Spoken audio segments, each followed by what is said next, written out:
Good day, viewers. This is Watchtower Report News, where the truth rises and the facts don't flinch. 78-year-old man lies dead in his house since Hurricane Melissa hit Westmoreland. On the morning of October 27, 2025, Charles Ferguson told his cousin he would try to consume the milk, crackers, and cranberry juice she had sent him. It was the last time anyone heard from him. The following day, when Hurricane Melissa tore through Cave Mountain, Westmoreland, the frail 78-year-old man who lived alone was unable to escape. Up to last Friday, his body was still inside his house as efforts by the family and the neighbors to reach the relevant authorities continued. Ferguson, who residents say was well known in the Kentucky district of Cave Mountain, lived in a small wooden house perched miles up in the hills. The journey to his home from Cave Flat below is a long, punishing climb along treacherous, narrow roads that have become even more difficult to navigate since the storm. It looked like a cave the house gave in with him because he was a weak individual. Him can't walk come out here so, said his cousin, 78-year-old Winsome McPherson, who fought back tears as she spoke to us on Friday. McPherson, who lives nearby, said she last spoke with Ferguson on the morning before the hurricane when her grandson had carried the food to him as he often did. He said he would try to eat it, she said. I don't know if him get anything to eat.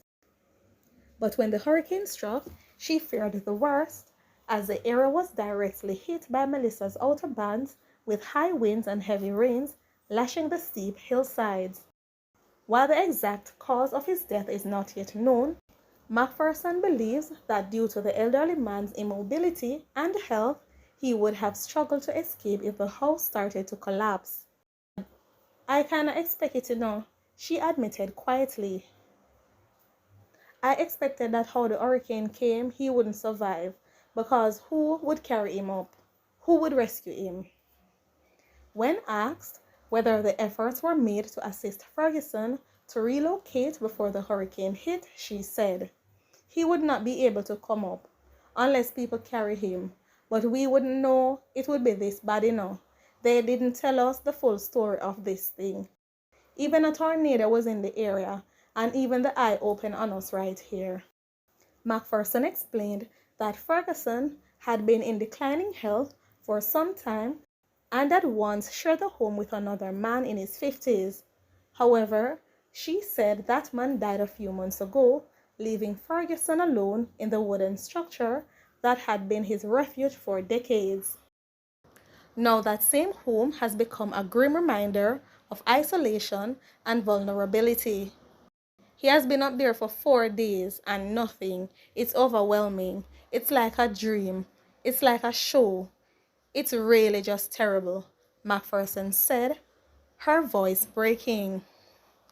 The roads leading to Ferguson's property have been badly damaged, leaving residents fearful and frustrated. They say they have tried to contact emergency officials, but access remains limited due to the landslides, washed out tracks, and no access to cell service. However, McPherson hopes help will soon come before the situation becomes even more distressing. I saw one crow yesterday, and that means it's an inspection before all of them dive down.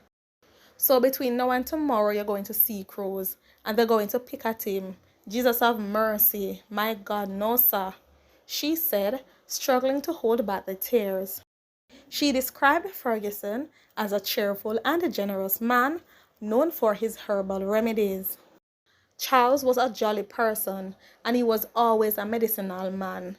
He would boil medicine for people, his little roots and things like that.